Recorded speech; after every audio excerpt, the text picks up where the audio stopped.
సంఘము యెరూషలేములో ప్రారంభమైంది. యెరూషలేములో ప్రారంభమైన సంఘమునకు గొప్ప హింస కలిగింది. అక్కడి నుంచి చెదరగొట్టబడ్డారు. చెదరగొట్టబడి వాళ్ళ అనేక ప్రాంతాలకు పోయిన ప్రదేశాల్లో మరి యెరూషలేములో శిష్యులుగా ఉన్న వాళ్ళంతా కూడా ఆయా ప్రాంతాల్లో సేవకులుగా మారి సువార్త ప్రకటించి దేవుని పాత్రలై పరిచర్య చేస్తున్న రోజులవి. అలాంటి దినములలో ఫిలిప్పు కూడా సమరయ ప్రాంతానికి వెళ్ళి అక్కడ ప్రభువుని ప్రకటించాడు. ఫిలిప్ అంటే మీకు తెలుసు, సంఘములో భోజనపు బల దగ్గర పరిచర్య చేయడానికి ఏర్పరచబడిన 7గురిలో ఒకడు. ఆయన వాస్తవంగా భోజన పరిచర్యలో బాధ్యత వహించినవాడు. కానీ సంఘానికి హింస కలిగి అందరూ చదివిపోయినప్పుడు ఆయన సమరయ ప్రాంతానికి వెళ్ళి అక్కడ క్రీస్తుని ప్రకటించటం మొదలుపెట్టాడు. అప్పటికే సమరయ ప్రాంతంలో గారడీవాడైన సీమోను దేవుని మహాశక్తి ఇతడే అని ప్రశంసించబడుతున్నట్టు లేఖనం చెప్తుంది మనకి. వాడు చేసే గారడీ విద్యలను చూసినటువంటి ఆ సమరయ ప్రాంత ప్రజలు అతడే దేవుని మహాశక్తి, కనబడుతున్న దృశ్య రూపంలో కనబడుతున్న దేవుడు ఇతడే అని అందరూ కూడా అతనికి మొక్కటం మొదలుపెట్టారు. అలాగా గారడీవాడైన సీమోను తన గారడీల చేత ప్రజల్ని మోసగించి ప్రజల చేత ప్రశంసలు అందుకుంటున్న దినం అది. అలాంటి సమయంలో ఫిలిప్ అక్కడికి వెళ్ళాడు. వెళ్ళి గారడీ సీమోన్ చేసే గారడీలు కాకుండా దైవశక్తి అంటే ఏంటో నిజంగా వారి మధ్య విశదపరిచాడు. అంతేకాదు, దేవుడు అనే వ్యక్తికి ఉండేటువంటి హై క్వాలిటీస్ అన్నీ కూడా క్రీస్తులో ఉన్నట్లుగా రుజువు చూపించి వాక్యం బోధించాడు, సువార్త ప్రకటించాడు. అలాగే దైవ శక్తిని కూడా వాళ్ళ ముందు విశదపరిచాడు. మూడవది, వారి ఎదుట సత్ప్రవర్తన కలిగి జీవించాడు. 3 చేశాడు. మొట్టమొదటిది క్రీస్తు సువార్తను వారికి ప్రకటించాడు. రెండవది, దేవుని శక్తి వారి ముందు రుజువు చేశాడు. ఆయన చేతులుంచినప్పుడు, ఆయన ప్రార్థించినప్పుడు ప్రజలకు అద్భుతాలు జరుగుతున్నాయి. దేవుని శక్తి వారి మీద దిగుతుంది. గారడీ సీమోన్ చూపించే మ్యాజిక్లు మాయలు కాదు, ఒరిజినల్గా రోగులు స్వస్థత పొందుతున్నారు, దయ్యాలు వెళ్ళిపోతున్నాయి, ప్రజలు బంధ విముక్తులు అవుతున్నారు, హృదయాలు మారిపోతున్నాయి, కఠినాత్మలు మారిపోయి మంచి వ్యక్తులుగా మారిపోతున్నారు. అలా దేవుని శక్తి నిరూపితం అవుతుంది. మూడవది, ప్రవర్తనలో కూడా ఆయన ప్రకటించే యేసు ప్రభు ఎలా ఉంటాడో వీరికి తెలియదు, కానీ ఆయన్ని ప్రకటిస్తున్న ఫిలిప్పు మాత్రం యేసు వలె ఉండుట వారు చూశారు. వారు అతన్ని నమ్మి బాప్తిస్మం పొందడం మొదలుపెట్టారు. ఈ మాట అక్షరాల అలా ఉంది, చూడండి. అపోస్తల కార్యము 8వ అధ్యాయము 12వ వచనం చదువునాను. అయితే ఫిలిప్పు దేవుని రాజ్యమును గూర్చియు యేసుక్రీస్తు నామమును గూర్చియు సువార్త ప్రకటించుచుండగా వారు అతని నమ్మి. ఎవరిని నమ్మి? తాను ప్రకటిస్తున్న యేసును నమ్మా, లేకపోతే ప్రకటించే ఫిలిప్పును నమ్మా? వారు అతని నమ్మి అన్న దగ్గర రౌండ్ కొట్టాలి, అది ఇంపార్టెంట్. వారు అతన్ని నమ్మి, పురుషులను స్త్రీలను అంటే యేసు ప్రభు భూమి మీద ఉండి చేసిన కార్యాలు, బ్రతికిన బ్రతుకు, ప్రకటించిన వార్త, చూపించిన శక్తి 3 కూడా ఫిలిప్పులో వ్యక్తమయ్యాయి. ఇక వాళ్ళకి ఏమనిపించిందంటే ఆయన ప్రకటించే క్రీస్తు ఆయన వేరుగా ఉన్నట్టు లేదు. అందుకే ఫిలిప్పును నమ్మినా ప్రభువును నమ్మినట్టే, ప్రభువును నమ్మినా ఫిలిప్పును నమ్మినట్టే అన్నంత డెప్త్లోకి వెళ్ళిపోయారు వాళ్ళు. ఫిలిప్పును నమ్మారు. అంతకుముందు గారడీ సీమోను నమ్మారు. తర్వాత అది ఫ్రాడ్ అని అర్థమైంది, అది మోసం అని తెలుసుకున్నారు. అతన్ని విసర్జించి ఫిలిప్పును నమ్మారు. ఫిలిప్పు ప్రకటిస్తున్న క్రీస్తును నమ్మారు. నమ్మి బాప్తిస్మం పొందడం మొదలుపెట్టారు. అంటే జీవితాలు మార్చుకోవటం మొదలుపెట్టారు. పాపాలు కడిగేసుకొని ప్రభువును వెంబడించడం మొదలుపెట్టారు. మారిన వ్యక్తులుగా బ్రతుకుని మొదలుపెట్టారు. ఒక మాటలో చెప్పాలంటే ఫిలిప్పు ఒక్కడ ఆ ప్రాంతానికి వెళ్ళి చేస్తున్న పరిచర్య ఫలం సమరయలో గొప్ప ఉజ్జీవం, ఒక మంట మండుతుంది సమరయలో. అలాంటి దినముల్లో ఒకరోజు ప్రభువు దూత అనుంది అక్కడ. ప్రభువు దూత, నీవు లేచి యెరూషలేము నుండి గాజాకు వెళ్ళు మార్గమును, అరణ్య మార్గమును కలుసుకోయ్యా అని చెప్పి లేపాడు. మీరు గమనిస్తే ఆయన ఉన్న ప్రాంతం నుంచి ఆయన వెళ్ళమన్న ప్రాంతానికి నెట్లో పరిశీలిస్తే సుమారు 100 నుంచి 130 కిలోమీటర్ల దూరం ఉంది. 100 నుంచి 130 కిలోమీటర్ల దూరం ఉంది. కనీసం 70-80 కిలోమీటర్లు అనుకోండి, ఏం పోయింది, కాస్త ఎక్కువ తక్కువ, అదేం తక్కువ దూరమా? ఒక 100 కిలోమీటర్లు అంటే తక్కువ దూరమా? 80 కిలోమీటర్లు అంటే తక్కువ దూరమా? ఇక్కడ నుంచి విజయవాడ అంత దూరం. నీవు యెరూషలేము నుండి గాజాకు పోవు అరణ్య మార్గమును కలిసి కొనుము అన్నాడు. ఎందుకు నాయనా అని ఫిలిప్ అడగలా, ఎందుకో ఆయన చెప్పలా. నువ్వు బయలుదేరు పద అన్నాడు. సరే, ఈయన నడుం కట్టుకొని నడక మొదలుపెట్టాడు. ఈయన నడక మొదలుపెట్టాడు. ఆత్మ ఆయన అమాంతం ఎత్తాడు, తీసుకెళ్ళి ఆ మార్గం దగ్గర నిలబెట్టాడు. కరెక్ట్గా రథం వెళ్తుంది ముందు, ఆయన ముందే దాటి వెళ్తుంది. దేవుని ఆత్మ అన్నాడు, నీవు ఆ రథం వెంట పో, ఆ రథం మీద కూర్చున్న వాడిని ప్రశ్నించుమని మాట్లాడాడు. పోయి ఆ రథమును కలుసుకో అన్నాడు.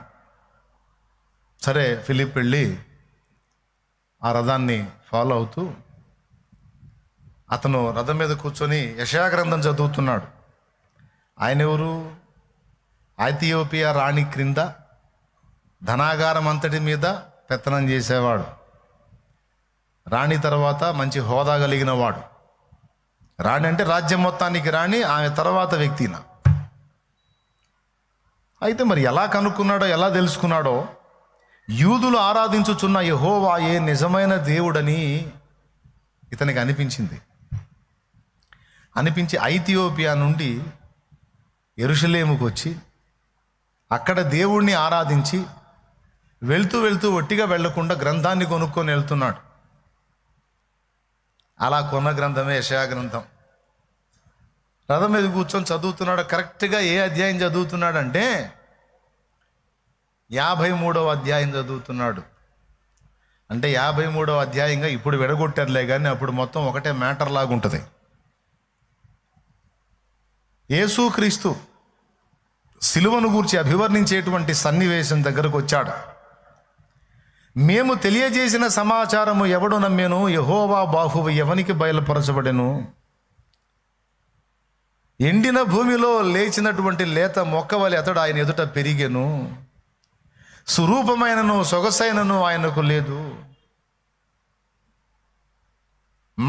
మనం అతన్ని చూచి ఆసక్తి చూపటానికి సురూపమైనను సొగసైనను అతని ఎదుట లేదు. మన సమాధానార్థమైన శిక్ష అతని మీద పడెను. మన అతిక్రమముల చేత ఆయన గాయపరచబడ్డాడు. అతడు పొందిన దెబ్బల చేత మనకు స్వస్థత కలుగుచున్నది అని ఆ వర్ణనంతా ఉంటే అది చదువుతున్నాడు. ప్రవక్త ఏం మాట్లాడుతున్నాడు? తన గూర్చి మాట్లాడుతున్నాడా? వేరొక వ్యక్తిని గూర్చి మాట్లాడుతున్నాడా? ఎవరి వ్యక్తి? ఆయన దెబ్బలు తింటం ఏంది? ఆ దెబ్బలు ఆయన తింటే మనకు స్వస్థత రావటం ఏమిటి? అతడు పొందిన దెబ్బల చేత మనకు స్వస్థత కలుగుచున్నది అంటే ఆయన శిక్ష పొందటం ఏంది? మనకు రక్షణ కలగటం ఏంటి? భలే ప్రశ్న వచ్చింది ఆయనకి. తర్జన పడుతున్నాడు. కరెక్ట్గా సన్నివేశంలోకి ఫిలిప్ ఎంటర్ అయ్యాడు. నీవు చదువుచున్నది గ్రహించుచున్నావా అన్నాడు. అప్పుడు ఆయన అన్నాడు వెంటనే, ఎవడైనాను నాకు త్రోవ చూపకుండా నేడద నాకు ఎలాగో తెలియను. రావయ్యా, భలే సమయానికి వచ్చావు, నీకు తెలుసా ఈ సంగతి? రథం ఆపు బాబు. రథం ఆపించి రథం ఎక్కమని ఫిలిప్పును ఆహ్వానించి కూర్చోబెట్టుకొని, ప్రవక్త ఎవని గూర్చి చెప్పుచున్నాడు ఈ మాట అన్నాడు. అప్పుడు ఇక ఫిలిప్పు దాన్ని అనుసరించి అతనికి సువార్త ప్రకటించాడు. తర్వాత అతడు, అదిగో నీళ్లు, పొందడానికి నేను సిద్ధంగా ఉన్నాను, ఇవ్వటానికి నువ్వు సిద్ధమా? నీళ్లు సిద్ధం, నేను సిద్ధం, ఇవ్వటానికి నువ్వు సిద్ధమా అంటే నువ్వు పూర్ణముగా విశ్వసించినచో నీవు పొందవచ్చు అని ఫిలిప్పు ఆయన్ని తీసుకెళ్లి ఆ నీళ్లలో బాప్తిస్మం ఇచ్చి రథం ఎక్కించాడు. అప్పుడు ఆ నపుంసకుడు సంతోషించుచు తన త్రోవను వెళ్ళిపోయెను. ఫిలిప్పు ఆ జ్యోతిలో కనబడెను అనుంది. అదండి టోటల్ మ్యాటర్ మనం చదువుకున్నది. సమరయ ప్రాంతంలో ఉజ్జీవం అద్భుతంగా రగులుతున్న వేళ, అక్కడ చాలామంది ప్రజలు రక్షింపబడుతున్న వేళ, అంతమందిని పక్కన పెట్టేసి ఒక్కడి కోసం దేవుడు చింత కలిగి ఉండటం, ఆ ఒక్కని కోసం భక్తుని పిలిచి నడిపించటం అనేది ఆలోచించాల్సిన విషయం. దేవుని దృష్టిలో ఒక పెద్ద గుంపు సమూహానికి ఎంత విలువ ఉందో ఒక్క మనిషికి కూడా అంతే విలువ ఉంది. 99 గొర్రెలు కొండల మీదే మేస్తూ ఒక గొర్రె తప్పిపోతే, మేస్తూ ఉన్న దగ్గరే ఉన్న 99 గొర్రెలను పట్టించుకోకుండా తప్పిపోయిన ఒక గొర్రె కోసం వెతకడానికి పోతాడు కాపరి. 99 ఉన్నాయిలే, ఈ 99తో పోలిస్తే ఒకటెంత అనుకోడు. అది ఎలాగో ఒక గుంపు సమూహం దేవునికి విలువైందే, అలాగే ఒక్కడు కూడా దేవునికి విలువైనోడే అనేది ఒకటి స్పష్టంగా మనకు అర్థమవుతుంది. ఆ ఒకడేగా ఈ ఊర్లో, పోనీ అబ్బా పోనీ ఒకటేగా, పోతే పోయాడులే, ఆ ఊరి నాశనంలో వాడు కూడా పోతే పోయాడు అనుకోడు. 99 మంది పాపులున్న ఒకడు నీతిమంతుడు ఉంటే ఆ ఒక్కడిని ఫిల్టర్ చేద్దాం అనుకుంటాడు దేవుడు. దేవుని మనస్సు అది. నోవా జలప్రళయం సమయంలో అందరూ పాపం చేసి తమ మార్గాలు చెడగొట్టుకుంటే నోవా ఫ్యామిలీ మాత్రం విశ్వాసం గలవారై దేవుని యందు భయభక్తులు కలిగి ఉన్నందుకు అంతమంది మీదికొచ్చే ఉగ్రతలో ఈ కుటుంబం అతడు నాశనం కాకుండా ఒక ఓడ చేయించుకోమని పురమాయించి, కొలతలిచ్చి, డిజైన్ ఇచ్చి అందులో ఆ కుటుంబాన్ని చేర్చి అతడు తర్వాత అతని కుటుంబం మనుగడ సాగించడానికి కావలసిన సమస్తము రెడీ చేసి అతని కోసం ప్రపంచంలో ఉన్న దాదాపు జంతువులు, పశువులు, పక్షాదులు మొత్తాన్ని కూడా భద్రం చేసి ఆ ఒక్క కుటుంబాన్ని మళ్ళా మనుగడలోనికి తీసుకొని రావడానికి ఎంత రిస్క్ చేస్తాడో దేవుడు. దేవుని మనస్తత్వం అదండి. గుంపుకే ప్రాధాన్యతనిచ్చి ఒకనికి విలువనివ్వడు అనేది కాదు. దేవునికి గుంపెంత విలువైందో ఒక్కడు కూడా అంతే విలువైనోడు. ఈరోజు సామూహికంగా మనం ఎంత విలువైన వాళ్ళమో వ్యక్తిగతంగా మనందరినీ కూడా పర్సనల్గా దేవుడు విలువగానే ఎంచుతాడు. అలాగూ ఒక్కని కోసం 100 మైళ్ళ దూరం ప్రయాణం చేయించాడు ఫిలిప్పుని. ఒక్కని కోసం. బాగా వినాలి. ఎవరి కోసం? ఒక్కరి కోసం. నేను ఈరోజు మీతో చెప్పకోరింది ఏంటంటే, దేవుణ్ణి వెతుకుతున్న ఒకడు, దేవుని కోసం నడవటానికి ఇష్టపడిన మరొకడు. ఇతడు ఒకడే, అతడు ఒకడే. దేవుని వెతుకుతున్న ఒకడు ఈ భూమి మీద ఎవరైనా ఉంటే వానిని దేవుడు దృష్టిస్తాడు. దేవుడు చెప్పిన మాట చొప్పున నడవాలని ఎవడైనా ఆశపడితే దేవుడు వానిని కూడా దృష్టిస్తాడు. మొదటిది ఎవరిని? దేవుని వెతుకుతున్న వాడెవడో భూమి మీద వానిని గుర్తించి దేవుడు వాని కోసం శ్రద్ధ వహిస్తాడు. దానికోసం అవసరమైతే భక్తుల్ని, వ్యక్తుల్ని పంపిస్తాడు. రెండవది, దేవుని కోసం నడవాలనుకున్న ఒకరిని కూడా దేవుడు దృష్టిస్తాడని చెప్పాను నేను. దేవుడు ఏమన్నాడంటే ఫిలిప్పుతో, నీవు లేచి యెరూషలేము నుండి గాజాకు వెళ్ళు, అరణ్య మార్గమును కలుసుకో అన్నాడు. వెళ్ళమని చెప్పింది ఎవరు? బయలుదేరమని చెప్పింది ఎవరు? దేవుడే. ఎప్పుడైతే ఫిలిప్పు నడుం కట్టుకొని దేవుడు చెప్పిన మార్గంలో నడవటం మొదలుపెట్టాడో అక్కడేమో రథం బయలుదేరింది. మీరు ఆలోచించండి, ఫిలిప్పు వెళ్ళి ఆ మార్గాన్ని కలుసుకున్న దాకా రథం ఆగిద్దా? వెళ్ళిపోయింది. ఎప్పుడైతే ఫిలిప్పు దేవుని మాట చొప్పున నడుం కట్టుకున్నాడో, నడక మొదలుపెట్టాడో, నేను ఇందాక మాట్లాడుతూ అన్నాను, ఆత్మ అతన్ని అమాంతం ఎత్తుకొని పోయాడు అని. ఆ తర్వాత ఆ జ్యోతిలో కూడా తీసుకెళ్ళి పెట్టింది ఆత్మే. మీరు నమ్మండి, నమ్మకపోండి, ఇది అక్షరాల నిజంగా జరిగినటువంటి సన్నివేశం.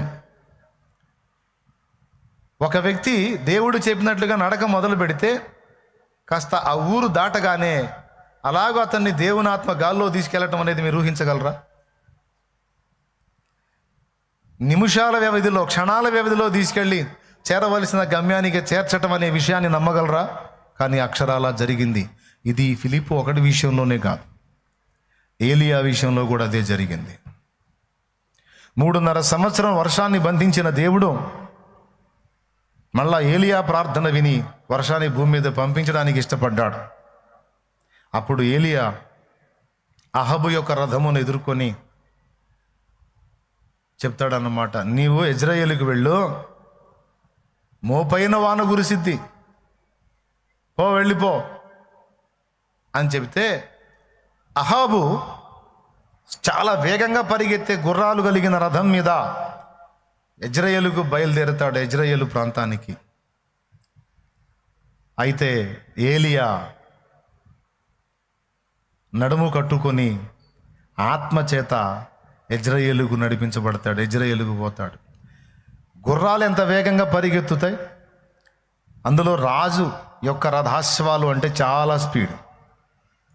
పిచ్చి పిచ్చాటిని కట్టరు రాజు రథానికి, శ్రేష్టమైనవి, బలమైనవి, చురుకుగా పరిగెత్తగలిగినవి కడతారు. అందులో ఏలియా ముందే చెప్పాడు, మోపైన మెండైన వాన కురిసిద్ది, ముద్ద అయిపోతావు, వెళ్ళిపో అని చెప్పాడు. స్పీడ్గా తోలుతున్నాడు. ఇంత వేగంగా పరిగెత్తిన గుర్రాలు ఇజ్రాయేలు గుమ్మానికి చేరేసరికి అక్కడ ఉన్నాడు ఏలియా. మళ్ళీ ఏలియాకు రథం లేదు, గుర్రాలు లేవు, 2 కాళ్లే. దేవునికి స్తోత్రం కలుగునుగాక. అరణ్యంలో ఆశువుగా ఏలియా నడుచుకుంటూ పోయిన దూరం, బదరీ వృక్షం కింద పండుకోవడానికి పోయిన దూరం మామూలు మనిషి నడిస్తే 1 రోజు ప్రయాణం. నడకతో మొదలు పెడితే దిన ప్రయాణం అంత దూరం అన్నాడు. ఎప్పుడన్నా ఆలోచించారా మాట? ఒక దిన ప్రయాణం అంత దూరం లోపలికి పోయి అరణ్యంలో ఒక బదరీ వృక్షం చూసుకొని, బదరీ వృక్షం అంటే తెలుసా మీకు? రేగు చెట్టు. దేవునికి స్తోత్రం. రేగు చెట్టుకు నీడాడున్నది సోదరా అని అనకండి. రేగు చెట్టుల్లో జాతులు ఉన్నాయి, అంజూరలో జాతులు ఉన్నాయి, ద్రాక్షల్లో జాతులు ఉన్నాయి, మామిడిలో జాతులు ఉన్నాయి. చెట్టు ఎప్పుడు కూడా, ఏ చెట్టు కూడా ఒకే జాతి ఉండదు. రకరకాల, ఒకే టైపు చెట్టు రకరకాల జాతులు ఉంటుంది. బంగినపల్లి మామిడి, చిత్తూరు మామిడి, ముంత మామిడి, ఏమండి రసం మామిడి, ఉలవపాడు మామిడి. నేను తిన్న మామిడికాయల్లో అత్యంత తీయదనం, మాధుర్యం ఉన్న మామిడి ఉలవపాడు మామిడి. పెద్ద టేస్ట్ ఉంటుంది, ఫుల్ స్వీట్ ఉంటుంది. ముందే ఆకలి అవుతుంది, మామిడికాయలు కావాలి ఎందుకు లేరయ్యా ఇప్పుడు మళ్ళీ అనుకోకండి. సందర్భం వచ్చింది కాబట్టి జాతులన్నీ కదా. రేగులో ఒక జాతి ఉంటుంది అన్నమాట. ఆ జాతి చెట్టుకున్న లక్షణం ఏంటంటే పెద్ద పెద్ద ఆకులు ఉంటాయి, దాని కింద కూర్చుంటే బయటికి మనిషి కనపడ్డు, చల్లని నీడ. ఆ చెట్టు కిందకి పోయాడు అన్నమాట. ఆయన ఆశువుగా నడుచుకుంటూ వెళ్ళినటువంటి ఆ చెట్టు దగ్గరికి ఒక దిన ప్రయాణం అంత దూరం అంట. సరే, ఇక్కడ నుంచి ఆయన ఉన్న ప్రాంతం నుంచి బయలుదేరి ఇజ్రాయేలు గుమ్మానికి ఎట్లా పోయాడంటే ఆత్మచేత కొనిపోబడ్డాడు. ఇక ఆయన ఆత్మచేత కొనిపోబడ్డాడంటే అహబు రథం, గుర్రాలు కూడా ఆ స్పీడు అందుకోలేవు, అలా గాల్లో వెళ్ళిపోతాడు. ఇది ఏలియా జీవితంలో జరిగింది. తరువాత క్రొత్త నిబంధనలో ఫిలిప్పు జీవితంలో జరిగింది. ఇప్పుడు ఆయన గాల్లో లేచిపోతే మనకెందుకు, గాల్లో లేచిపోకపోతే మనకెందుకు, ఇప్పుడు ఎవరు ఎట్టబోతే మనకెందుకు, ఇప్పుడు అది ఎందుకు ఎత్తావు అని అడగండి. అనవసరంగా ఎందుకు ఎత్తుతాను, ఏదో పాయింట్ ఉంటేనే ఎత్తేది. కాబట్టి మీరు ముందు స్తోత్రం చెప్పండి, చెబుతా. అందులో ఉన్న విషయం ఏమిటంటే,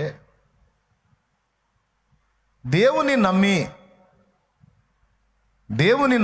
దేవుని వెతికి, దేవుని తెలుసుకొని, దేవుని నమ్మి, మళ్ళీ చెబుతున్నాను, దేవుణ్ణి వెతికి ఆ దేవుడు ప్రభువేనని తెలుసుకొని ఆయనను నమ్మి ఒకడు తన అడుగు మొదలు పెడితే ఆ వ్యక్తి జీవితంలో దేవుడు ఎలా జోక్యం చేసుకుంటాడు అనే పాఠం మనకు అర్థం కావడానికి ఈ ఫిలిప్పు యొక్క నడక మనకు మంచి సాదృశ్యం. నేను మళ్ళీ చెప్తున్నాను, దేవుణ్ణి వెతికే వాళ్ళను దేవుడు లక్ష్య పెడతాడు. అసలు ఆకాశం నుండి ఆయన వెతుకుతున్నదే అలాంటి వాళ్ళని. భూమి మీద మనుషులు రకరకాల వాటిని వెతుకుతారు, ఉదయం మొదలుకొని సాయంత్రం దాకా పని వెతుక్కుంటారు, సంపాదన వెతుక్కుంటారు, భోగాలు వెతుక్కుంటారు, పదవులు వెతుక్కుంటారు, అధికారాలు వెతుక్కుంటారు, మనుషుల దగ్గర నుంచి ప్రేమను వెతుకుతారు. వీళ్ళ దగ్గర ప్రేమ దొరికిద్దేమో, వాళ్ళ దగ్గర ప్రేమ దొరికిద్దేమో అని ఎదుటోళ్ళ దగ్గర ప్రేమ ముష్టి, ప్రేమను వెతుక్కుంటూ ఉంటారు. వాళ్ళ దగ్గర ముష్టి, వీళ్ళ దగ్గర ముష్టి, ఎవరి దగ్గర అంత ప్రేమ దొరికిద్దేమో అని డైలాగులు కూడా వేస్తుంటారు. నా జీవితంలో నేనేమి ఆశించలేదు, నీ దగ్గర నుంచి ఇంత ప్రేమ నా. ఇట్లాంటివన్నీ వెతుకుతూ ఉంటారు. చెత్త సంగతులు కూడా కొంతమంది వెతుక్కుంటారు. ఎదుటోడు ఎప్పుడు నాశనం అవుతాడని ఒక్కొక్కడు వాడి నాశనాన్ని వెతుకుతుంటాడు, పక్కోడు నాశనాన్ని. ఇట్లా భూమి మీద మనుషులు రకరకాలు వెతుక్కుంటారు. కానీ దేవుడు తనను వెతుకువారు ఎవరన్నా ఉన్నారేమో అని ఆయన వెతుకుతున్నాడని 53వ కీర్తనలోను 14వ కీర్తనలోను ఆయన రాయించాడు 2 చోట్ల. వివేకము కలిగి దేవుని వెతకువారు కలరేమో అని దేవుడు ఆకాశం నుండి నరులను పరిశీలించెను. చాలు, ఇక నాకెళ్ళి చూడండి, జస్ట్ రిఫరెన్స్ రాసుకోండి గుర్తుగా. దేవుణ్ణి వెతికే వాళ్ళు ఎవరన్నా ఉన్నారేమో అని దేవుడు మనుషుల్ని భూమి మీద వెతుకుతున్నాడంట. అలా మన జీవితంలో మనకు తెలియకుండా ఒక దినాన దేవుణ్ణి వెతకటం జరిగింది. దేవుడు మనల్ని దర్శించటం, మనల్ని కలుసుకోవటం అనేది జరిగింది. అన్నీ బాగున్నప్పుడు వెతకపోయినా అగసాట్లోనైనా వెతికాం మనం. అప్పుడే యేసయ్య మనకు అందుబాటులోకి వచ్చాడు, మనకు దొరికాడు, మనకు తెలిసాడు. ఎంతమంది ఒప్పుకుంటారు? ఖచ్చితంగా అదే వాస్తవం. మనం బాధలలో వెతికాం, నిజదేవుడు దొరికాడు. తర్వాత ఆయన నమ్మాం, నడక మొదలుపెట్టాం. ప్రియులారా, దేవుడు ఎంత నమ్మకస్తుడు, ఎంత ప్రేమ గలవాడంటే ఆయన సర్వజ్ఞుడండి.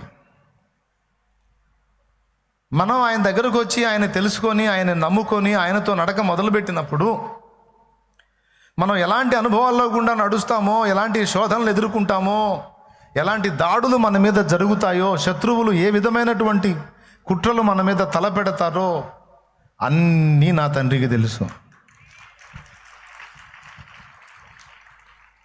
ఆయనకి ఎంత పెద్ద మనసు అంటే, మనమేమో సహజంగా విశ్వాస జీవితాన్ని ఏదో క్యాజువల్గా జీవిస్తున్నట్టు మనకు ఉంటుంది. కానీ మనల్ని మనం కూడా అర్థం చేసుకోనంతగా ఆయన అర్థం చేసుకుంటాడు. నాకైతే స్పష్టంగా అర్థమైన విషయం ఇది. మనల్ని మనం కూడా అర్థం చేసుకోనంతగా, మన మీద మనం కూడా జాలి పడనంతగా ఆయన మనల్ని అర్థం చేసుకుంటాడు, మన మీద జాలి పడతాడని నాకు అర్థమైంది. అది మీకు కూడా అర్థం కావాలని చెప్తున్నా. ఇది ఆయన మనల్ని అర్థం చేసుకోవటం ఏంది, మన మీద జాలి పడటం ఏంది, మనల్ని మనం కూడా అర్థం చేసుకోలేనంతగా ఆయన అర్థం చేసుకోవటం ఏంది, మన మీద మనం కూడా జాలి పడనంతగా ఆయన జాలి పడటం ఏంటంటే, మనం చుట్టూ ఉండి మన మీద జరుగుతున్నటువంటి ఈ శోధనల దాడి అంతా కూడా మనకి ఎలా ఉంటుందంటే, దైనందిన జీవితంలో సహజంగా జరుగుతున్నవిలాగా మనకు అనిపిస్తాయి. మనం ఎదుర్కొంటున్న శోధనలు, మనం ఎదుర్కొంటున్నటువంటి బాధలు, ఇరుకులు, ఇబ్బందులు, కష్టాలు, కన్నీళ్లు, ఎదురు దెబ్బలు, గాయాలు, అవమానాలు, క్షోభలు అన్నీ కూడా మనకి క్యాజువల్గా సహజంగా జరుగుతున్నట్టు అనిపిస్తుంది. కానీ పరోక్షంగా అది మన మీద జరుగుతున్న దాడి, కుట్ర, ఆ విధంగా శత్రువులు మనల్ని ముట్టడి వేసి మనల్ని క్షోభకు గురి చేస్తున్నారన్న సంగతి మనకు తెలియదు, కానీ దేవునికి తెలుసు. అందుకే మనకు క్యాజువల్గా జరుగుతున్నట్టు ఉంటుంది కనుక మనం అర్థం కాం. ఏంది పెద్ద ఏం పడుతున్నాను, ఏంది నేను నా బంధ ఏముంది, మావులేగా అనిపిస్తుంది. నేను ఇప్పుడు అందరు పడుతుంది, నేను పడుతున్నాను, ఇంక నేను ఎక్కువ ఫీల్ అయ్యేది ఏముంది, నా మీద నేను అతిగా జాలి పడేది ఏముంది, ఏం లేదు, నడుస్తుంది అట్లా జీవితం. అని మనం ఫీల్ అవుతున్న మామూలుగానే క్యాజువల్గా. కానీ దేవుడు అలా కాదు. దేవుడు అలా కాదు. ఒక ప్రేమ గల తండ్రిగా ఆయన హృదయం మన ఎడల స్పందిస్తుంది. ఒక ప్రేమ గల, జాలి గల, కనికరం కలిగిన, అర్థం చేసుకునే మనసున్న తండ్రిగా దేవుడు మన విషయంలో స్పందిస్తున్నాడు. అంతేకాదు బాధ్యతలు నెరవేరుస్తున్నాడు, మనకు తోడుగా ఉన్నాడు. చాలాసార్లు ఈ మాట మనం విని విని విని విని రొటీన్ అయిపోయింది. దేవుడు నీకు తోడుగా ఉన్నాడు, దేవుడు నాకు తోడుగా ఉన్నాడు, దేవుడు మనకు తోడుగా ఉన్నాడని. నీకు రొటీన్ అనిపించినా అది అక్షరాల సత్యం. ఎందుకు తోడుగా ఉన్నాడంటే నీకు తెలియకుండా నీ మీద జరుగుతున్న అటాక్స్ అన్నీ కూడా దేవునికి తెలుసు. నీకు సహజంగా అనిపిస్తున్న విషయాలు కూడా ఒక కుట్ర ప్రకారం నీ మీదికి వస్తున్నాయని నీకు తెలియకుండానే నీవు ఆ బాధలు పడుతున్నావని, నీకు అది తెలియదని ఆయనకు తెలుసు. అందుకే ఆయన నీ వెంటుండి నడుస్తున్నాడు ఆయన. ఎందుకంటే నడవమంది ఆయనేగా. పిలిచాడు, బయలుదేరన్నాడు. ఇక ఏం చేద్దాం, ఇక విశ్వాసాన్ని ఆధారం చేసుకొని ఇక ఓడ బయలుదేరింది. బయలుదేరింది నడుస్తుంది. నడవమన్నవాడు దేవుడు, నడిపిస్తున్నాడు దేవుడే. నడుస్తున్నది మానవుడు, అంటే నువ్వు నేను. ఇదిగో నడు, పద, వెళ్ళు, కదులు అని చెప్పిన దేవుడు ఇంకొకటి కూడా ఎరుగును. ఆయన సపోర్ట్ చేయకపోతే మన నడక సాగదని దేవుడు ఎరుగును. అందుకే ఒక భక్తుడు ఇలా పాడాడు, మీరు మస్తు సార్లు విన్నారు. నా విశ్వాసవోడ యాత్ర కొనసాగుతున్నది, నా విశ్వాసవోడ యాత్ర కొనసాగుతున్నది, కొనసాగిల్చే యేసు నాకు తోడుండగా, కొనసాగిల్చే యేసు నాకు తోడుండగా, తుఫానులైనా పెనుగాలులైనా, తుఫానులైనా పెనుగాలులైనా ఆపలేవు నా యాత్రను, నా విశ్వాసవోడ యాత్ర కొనసాగుచున్నది, నా విశ్వాసవోడ యాత్ర కొనసాగుచున్నది. దేవునికి మహిమ. ఏమిటి భరోసా? కొనసాగించే యేసు నాకు తోడుండగా, తుఫానులైన పెనుగాలైన ఆపలేవు నా యాత్రను అన్నాడు. చరణాలు కూడా దానికి రిలేటెడ్గానే ఉంటాయి.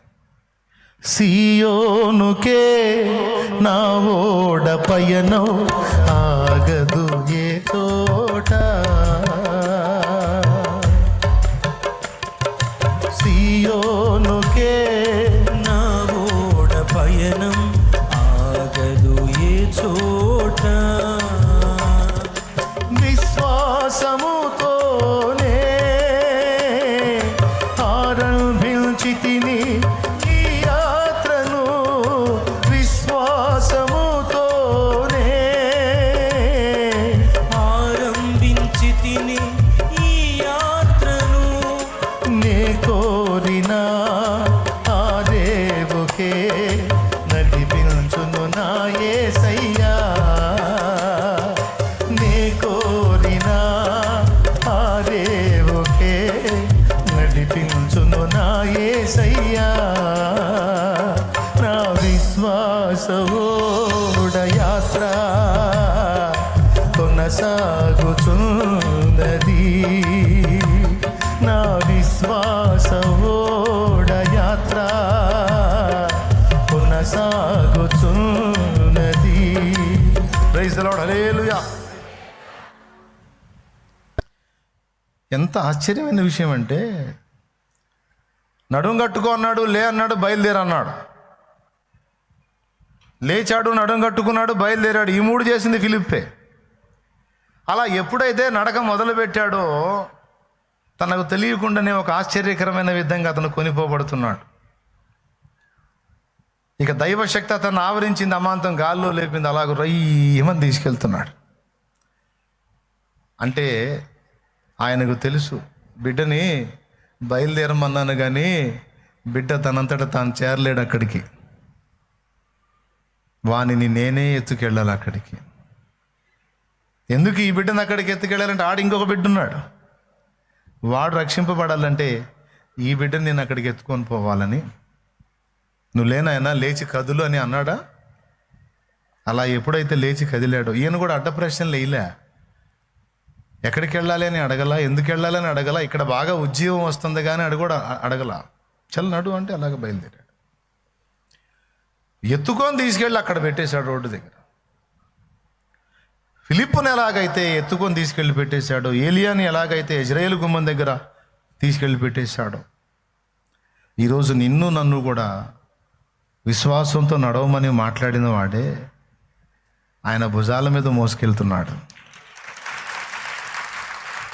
ఇది చాలామంది విశ్వాసులు గుర్తించని సంగతి, దేవుడు బయలుపరుస్తున్న సంగతి. ఎందుకు అలా దేవుడు జోక్యం చేసుకుంటున్నాడు? ఎందుకంటే ఆయన కూడా ఈ భూమి మీదకి వచ్చి ఒక మనిషిగా జీవిస్తే, ఒక మనిషిగా బ్రతికితే, ఈ మనిషిగా ఉన్నవాడిని శత్రువు ఎన్ని రకాలుగా దాడులు చేస్తాడో, ఎన్ని రకాలుగా దెబ్బ కొడతాడో, ఎన్ని రకాలుగా కృంగతీస్తాడో, ఎంత ఆయాసపరుస్తాడో మన దేవుడు అనుభవించి ఉన్నాడు. హెబ్రీ పత్రిక ఒకసారి బైబిల్ ఉన్నోళ్ళకి దయచేసి బైబిల్ ఒకసారి తీయండి బిడ్డలారా. 2వ అధ్యాయము 18వ వచనం చదువు నాయనా. తాను శోధింపబడి శ్రమ పొందిన గనుక శోధింపబడు వారికి సహాయము చేయగలవాడై. తాను శోధింపబడి శ్రమ పొందెను గనుక శోధింపబడు వారికి సహాయము చేయగలవాడై ఉన్నాడు. అర్థమైంది. ఒక మానవ శరీరంతో భూమి మీద జీవించటం ఎంత దుర్లభమో, ఎంత ఇబ్బందికరమో. ఈ శరీరంలో నివసిస్తున్న మానవుని ఆత్మకు జరిగే దాడులెన్నో, శత్రువు చేసే కుట్రలెన్నో, వాడు పెట్టే క్షోభలెన్నో, వాడు చేసే గాయములెన్నో నా తండ్రికి తెలుసు. ఆయన కూడా శోధింపబడి శ్రమ పొందెను గనుక శోధింపబడు వారికి అందరికీ నీ సహాయము చేయగలవాడై ఉన్నాడన్నాడు. ఎందుకంటే అనుభవం ఉంది ఆయనకి. హెబ్రీ పత్రిక 4వ అధ్యాయం 15వ వచనం కూడా చదువు. మన ప్రధాన యాజకుడు మన బలహీనతల యందు మనతో సహానుభవము లేనివాడు కాడు గాని సమస్త విషయములోనూ మన వలనే శోధింపబడినను ఆయన పాపము లేనివాడుగా ఉండెను. అది మనం కలిగి ఉన్న బలహీనతలు, మనం ఎదుర్కొంటున్న శోధనలు 2 తెలుసంట యేసయ్యకి. అందుకే ఆయన పాపరహితుడుగా ఉన్నాడు. ఎందుకంటే పాపులమైన మనల్ని విమోచించడానికి. 2వది ఆయన మనకు తోడై ఉన్నాడు. ఎందుకంటే శ్రమ పొందుతున్న మనకి సమాధానం ఇవ్వటానికి. ఎందుకంటే ఇదంతా ప్రాక్టికల్గా ఆయన కూడా అనుభవించాడు కాబట్టి. దేవుడు ఒక్కటే చూస్తాడు తమ్ముడా, ఆ ఒక్క ముక్క అర్థమయ్యేటట్టు చెప్పడానికి నేను ఇదంతా ఎత్తుకున్నాను. ఇది అర్థమైతే చాలు, ఇక సంతోషంగా ఇంటికి వెళ్ళిపోవచ్చును ఈ పూటకి. వాక్యం వినేటప్పుడు మళ్ళీ చెప్తున్నాను, గుర్తుపెట్టుకో. నువ్వు దేవుని వాక్యాన్ని వింటున్న ప్రతిసారి కూడా నువ్వు నీ జీవితానికి సంబంధించి కొన్ని నేర్చుకుంటున్నావు, అలాగే ఇతరులకు నేర్పడానికి కూడా కొన్ని నేర్చుకుంటున్నావు. నీవు తర్బీదు చేయబడుతున్నావని మర్చిపోవద్దు. దేనికోసం నువ్వు ట్రైనింగ్ పొందుతున్నావు ఇక్కడ వచ్చి కూర్చొని అంటే, తర్వాత దేవుని పనిలో నీవు కూడా వాడబడటానికి, దేవుని చిత్త ప్రకారం నడవటానికి, దైవ సేవను చేయటానికి. పరిశుద్ధాత్మ సంబంధులారా, పరిశుద్ధాత్మను మీ యందు కలిగి ఉన్నవారలారా, దేవుని ఆత్మ అభిషేకం పొందిన వారలారా, మీరు గ్రంథం తీసుకొని ధ్యానించే ప్రతిసారి కూడా దేవుడు మీకు నేర్పుకుంటున్నాడు. గుర్తుపెట్టుకోండి. ఇలా నేర్చుకున్నవి ఆకలింపు చేసుకొని తెలియని బిడ్డలకి నేర్పాలి. ఇది మీ బాధ్యత. సేవ చేయాలి నాయనా. ఇది కర్తవ్యం. నీకు చేతనైనంత మట్టుకు ప్రకటించాలి, ఇతరులకు దేవుని గురించి మాట్లాడాలి, బోధించాలి, సువార్త చెప్పాలి, నీకు అర్థమైన వాక్యాంశాలు కూడా కొన్ని పంచుకోవాలి. ఇది డైలీ మన బాధ్యత, గుర్తుపెట్టుకోండి.